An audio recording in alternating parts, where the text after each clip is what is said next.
একটু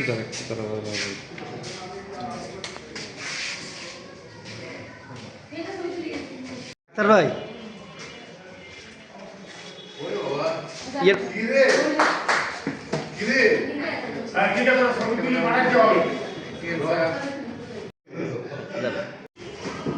ভিডিও নেন এই স্টিলারে পুরো ভিডিও নেন ছবি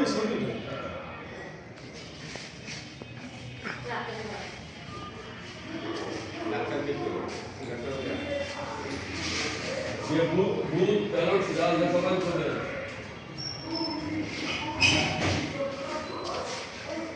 তারপরে ওই পাশে করোনা দিয়ে গেলেন সামনে যান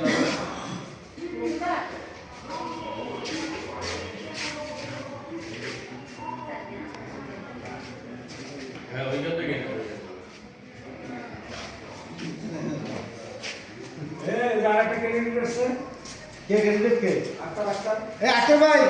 সাধারণ সম্পাদক আছে 3 জন। এখানে ওই যে কলমটা আছে না ওখানে কলম নেবেন, গোপন কক্ষে যেটা করবেন যার নামটা আপনি সিলেক্ট করতে চান, যেটা আমরা ভোট দিতাম টিপ দিয়ে, এখানে কোনো দরকার নেই, শুধুমাত্র টিক চিহ্নটা মারে দেবেন, শুধুমাত্র টিক চিহ্ন মারে দেবেন। এখানে একটা, এখানে একটা নাম আছে স্যার। হ্যাঁ নাম আছে, ব্যালটের নাম্বারও আছে।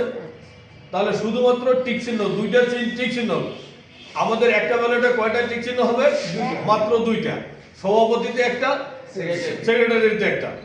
এইটুকু বলেন তো, কারো কোনো কনফিউশন আছে? হ্যাঁ বলেন। ভোটারদের প্রতি আমার অনুরোধ, আপনারা প্রথমেই দেখবেন সব ভোট তো হয়ে গেছে, এখানে সভাপতি, এখানে সম্পাদক। তাহলে ভোট আমরা কয়টা দিচ্ছি? দুইটা। আমরা 2টা ভোট দিচ্ছি। এখানে সভাপতি দেখেন, এই যে ভালো করে দেখেন, আমার ভাই পিছনে প্রথমে ব্যালট নম্বর 124 আখতারুজ্জামান আছে, দ্বিতীয়তে আছে এসএম আশরাফুজ্জামান স্যার আছেন, তারপরে তৃতীয়তে আছে শ্যামলী বলি, ভোটার নাম 115। এইটা হচ্ছে সভাপতির কোড। আপনারা যাকে পছন্দ হবে ঠিক এই যে ঘরটা আছে এইখানে ঠিক চিহ্ন রাখবেন। আবার সাধারণ সম্পাদকের বেলা আসবে, প্রথমে আছে আনোয়ার হোসেন, দ্বিতীয় আছে কৌশিক রায়, তৃতীয় আছে দিলীপ চন্দ্র রায়।